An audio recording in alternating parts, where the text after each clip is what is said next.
Hello students and welcome back to our YouTube channel Math Foundation by पूर्वा.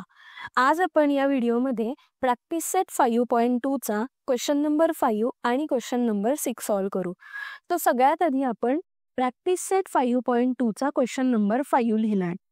तो याच्यामध्ये काय दिलेलं आहे, Sanjay gets fixed monthly income. Every year there is a certain increment in his salary. After 4 years, his monthly salary was rupees 4,500 and after 10 years, his monthly salary became 5,400 rupees. Then find his original salary and yearly increment. So question वाचला. आता question मधून काय समजलं हे मी तुम्हाला सांगते. So question मध्ये दिलेलं होतं की संजय नावाचा एक मुलगा आहे, ठीक आहे, आणि तो एका ठिकाणी जॉब करतो. सो जेव्हा तो जॉब करतोय तेव्हा त्याला एक फिक्स्ड अमाऊंट किंवा फिक्स पैसे मिळतात, जी त्याची सॅलरी असते आणि ती प्रत्येक महिन्याला मिळते. पण प्रत्येक वर्षी त्याला एक बोनस मिळतो. सपोज त्याची सॅलरी 1,000 असेल तर प्रत्येक वर्षाला त्याला 100 रुपये एक्स्ट्रा मिळत आहे, ठीक आहे. याला म्हणतात इन्क्रीमेंट इन हिज सॅलरी. त्यांनी काय विचारलेलं आहे की आम्ही ज्या क्वेश्चन मध्ये गोष्टी दिलेल्या आहेत त्याच्यावरून तुम्ही इक्वेशन क्रिएट करा, इक्वेशन सॉल्व करा आणि फाइंड आउट काय करायचं आहे की संजयची ओरिजिनल सॅलरी किती आहे आणि त्याचं इयरली किती इन्क्रीमेंट होतोय, म्हणजे त्याला जो प्रत्येक वर्षाला बोनस मिळतोय तो किती असणार आहे, हे आपल्याला ह्या इक्वेशन मधून किंवा ह्या क्वेश्चन मधून शोधायचंय.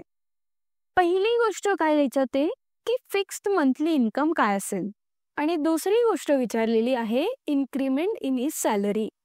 सो आता आपल्याकडे दोन गोष्टी ज्या माहिती नाही आहेत त्यांना आपण काय म्हणणार, एक्स आणि वाय. सो आपल्याला दोन व्हेरिएबल मिळाले, फिक्स्ड इन्कम राहील एक्स आणि इन्क्रीमेंट इन हिज सॅलरी राहील वाय. क्वेश्चन मध्ये सांगितलं होतं की after 4 year his monthly salary was 4,500. Suppose आज त्याची फिक्स्ड इन्कम आहे एक्स, 4 वर्षानंतर पण ही तेवढीच राहणार. पण जो हा इन्क्रीमेंट आहे तो दुसऱ्या वर्षी काय होणार, याच्यामध्ये वाढ होईल तर तो 2y होईल, तिसऱ्या वर्षी तो ट्रिपल होईल आणि चौथ्या वर्षी तो काय होणार, 4y. सो इन्क्रीमेंट ही प्रत्येक वर्षाला होणार आहे. म्हणून इथं काय लिहिणार आपण, मग सॅलरी काय आली, ही फिक्स्ड इन्कम जी तशीच्या तशी आहे आणि इन्क्रीमेंट इक्वल टू आलं 4,500.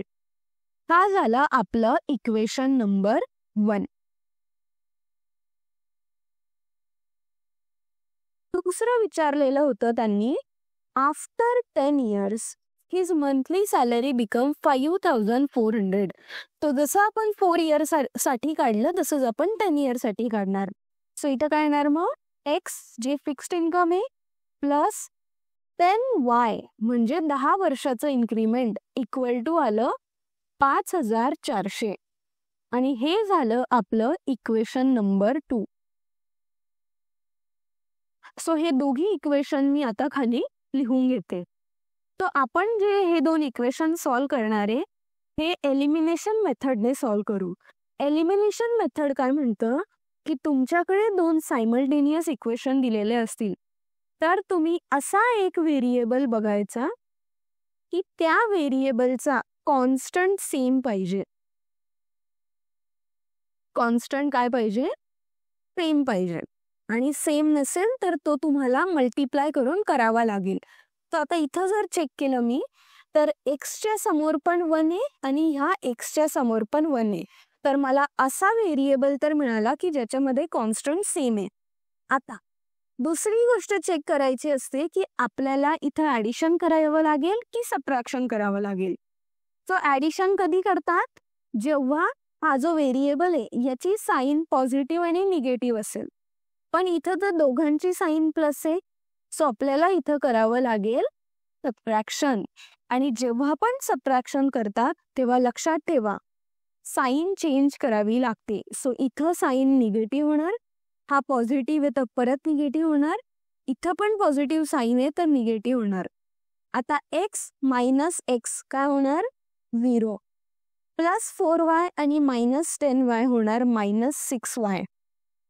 इक्वल टू 4500 मायनस 5400 केलं तर आन्सर येतं 900 आणि ही जी निगेटिव्ह साईन आहे ही इथं आली. सो -6y इक्वल टू आलं -900. सो y ची व्हॅल्यू काढण्यासाठी आपण -900 ला असंच ठेवलं आणि हा जो -6 आहे हा इथं आला. आता हा निगेटिव्ह आणि निगेटिव्ह निघून जाईल आणि 900 डिवाइड बाय 6 जर केलं तर आन्सर येतं 150. तो आपल्याला y ची व्हॅल्यू तर मिळाली. आणि जेव्हा एका व्हेरिएबलची व्हॅल्यू मिळते आपण सिंपल काय करतो की त्या व्हेरिएबलची व्हॅल्यू कोणत्या तरी एका इक्वेशन मध्ये टाकतो. सो मी लिहिलं की put y equal to 150 in equation number 1. So simple x तसाच ठेवला +4 मल्टिप्लाइड बाय 150 इक्वल टू आलं 4500. x प्लस इथं आलं 600 इक्वल टू 4500. आता x ची व्हॅल्यू काढण्यासाठी आपल्याला 600 ला ह्या साईडला आणावं लागेल. सो तो होणार निगेटिव्ह आणि फायनली x ची व्हॅल्यू काय मिळाली मग आपल्याला 3900. सो आता आपल्याकडे x पण आहे आणि y ची व्हॅल्यू सुद्धा आहे. आपल्याला क्वेश्चन मध्ये विचारलेलं होतं find his original salary and yearly increment. तुम्हाला जर लक्षात असेल तर आपण फिक्स्ड मंथली इन्कम काय कन्सिडर केली होती x आणि इन्क्रीमेंट इन सॅलरी काय कन्सिडर केली आहे y. तो मग काय येणार इथं 3900 रुपीज ही तिची झाली ओरिजिनल सॅलरी आणि इन्क्रीमेंट इन हिज सॅलरी किती आहे y म्हणजे 150 रुपीज. सो प्रत्येक वर्षाला त्याला 150 रुपीज एक्स्ट्रा मिळत आहे. अशा पद्धतीने आपण हा प्रॉब्लेम सॉल्व्ह केलेला आहे. सो आता आपण 7th प्रॉब्लेम कडे जाऊ. सो प्रॅक्टिस सेट 5.2 चा 7th प्रॉब्लेम मी हा तुमच्या स्क्रीनवर लिहिला आहे. आता आपण याला समजू. The sum of digit in a 2-digit number is 9. Number obtained by interchanging the digit exceed the original number by 27. Find the 2-digit number.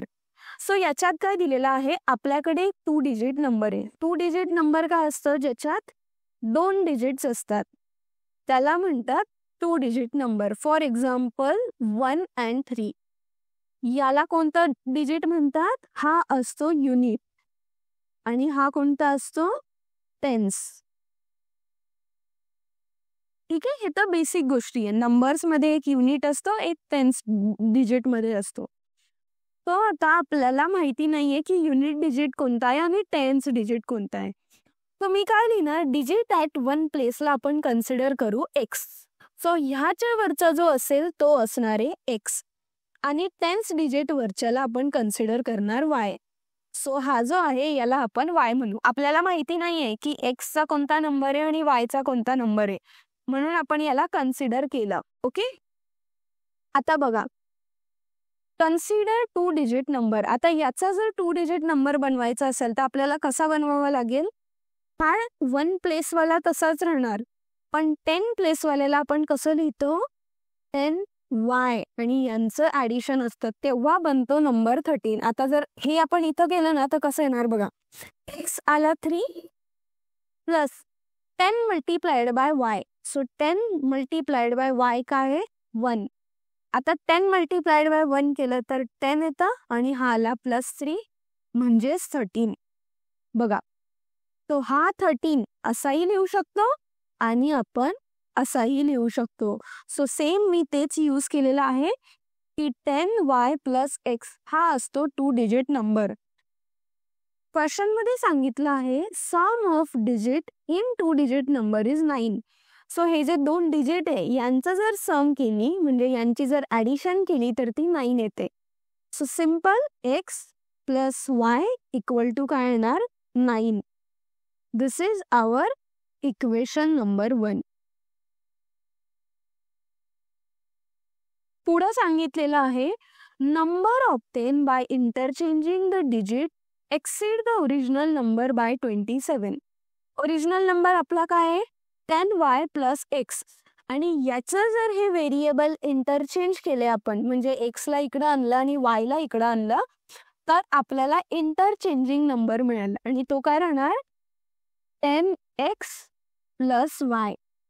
तो याच्यात काय सांगितलं आहे, the number obtain by interchanging the digit, म्हणजे हा interchanging वाला जो number आहे nx + y, तो कोणाच्या बरोबर आहे, original number exceed by 27. So हा जो ओरिजिनल नंबर आहे 10y + x, याच्यामध्ये एक्सीड म्हणजे ॲडिशन कोणाची, 27ची. आता आपल्याला हे सॉल्व करायचंय.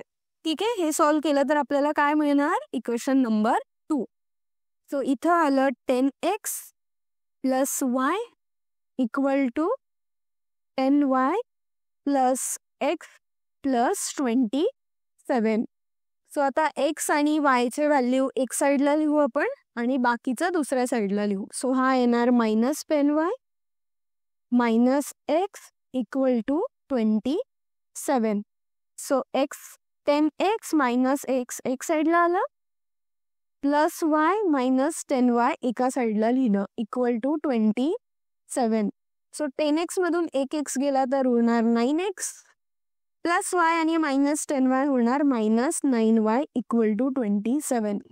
आता जर आपण यांना डिवाइड बाय 9 केलं तर इथं काय होणार, फक्त x मायनस इथं होणार y = 3. सो आपण इथं काय लिहिणार की मी ह्या इक्वेशनला डिवाइड बाय 9 केलं, कारण 9 कॉमन आहे. सो आपण 9 सगळीकडून काढू शकतो आणि हे बनलं आपलं इक्वेशन नंबर 2. ठीक आहे, सो इक्वेशन 1 आणि इक्वेशन 2 मिळालं. आता सिंपल याला सॉल्व करणार. तर बघा इथं पॉझिटिव्ह निगेटिव्ह पण आहे आणि याच्यामध्ये 1 आणि 1 कॉन्स्टंट सेम आहे. सो आपण सिंपल ॲडिशन करू. x आणि x होणार 2x, + y - y होणार 0 आणि 9 + 3 होणार 12. सो 2x = आला 12, x = काय होणार मग 12 / 2 विच इज = 6. सो x ची व्हॅल्यू तर आपल्याला इथून मिळाली. आता सिंपल ही x ची व्हॅल्यू आपण इक्वेशन नंबर 1 मध्ये पुट करणार. सो तेच लिहिलं, put x = 6 in equation number 1. So 6 + y = आलं 9, y = येणार 9 - 6 म्हणजेच y ची व्हॅल्यू आली आहे 3. सो x = आपल्याला मिळाला 6 आणि y = मिळालं 3. क्वेश्चन मध्ये सांगितलं होतं फाइंड द 2 डिजिट नंबर. आता 2 डिजिट नंबर कुठला होता, ओरिजिनल वाला जो आपण काढला तो होता 10y + x. व्हॅल्यू टाकणार इथं 10 × 3 + 6. आता 10 × 3 होणार 30 + 6 विच इज = 36 आणि हे आपलं आन्सर आहे. सो जे 2 डिजिट नंबर विचारलेलं होतं तो काय आलेला आहे 36. तर अशा पद्धतीने आपण हा पूर्ण प्रॉब्लेम सॉल्व केलेला आहे. मी इतका स्लोने किंवा इतक्या एक एक स्टेप तुम्हाला काय समजवते, कारण ते तुम्हाला जितकं छान कळेल तेवढं तुम्ही भारी किंवा तेवढा तुम्ही सुंदर पेपर लिहू शकणार आणि तुम्हाला फुल मार्क्स मिळतील. जर तुम्ही माझ्या शिकवलेल्या पद्धतीने पेपर सॉल्व केला, मी गॅरंटी देते की तुम्हाला पैकीच्या पैकी मॅथ्समध्ये मार्क्स मिळतील. कारण मी तुमच्यासाठी हे व्हिडिओ बनवण्यासाठी खूप एफर्ट्स घेते आणि मग हे व्हिडिओ तुमच्या पुढे आणते. तर तुम्हाला माझी मेहनत थोडीशी पण आवडत असेल तर या चॅनलला सबस्क्राईब करा, व्हिडिओजला लाईक करत जा, कमेंट करा, मला सांगा की हा मॅडम मला तुमचे व्हिडिओज आवडत आहे. नसेल आवडत तरी ते सुद्धा सांगा, म्हणजे मी अजून त्याच्यामध्ये छान इम्प्रूव्हमेंट करेल आणि तुमच्यासाठी अजून नवीन नवीन व्हिडिओज आणेल मी. तुमच्या फ्रेंड्ससोबत शेअर करा हे चॅनल, म्हणजे ते पण हे व्हिडिओज बघतील. आणि आता आपण भेटूयात पुढच्या व्हिडिओमध्ये.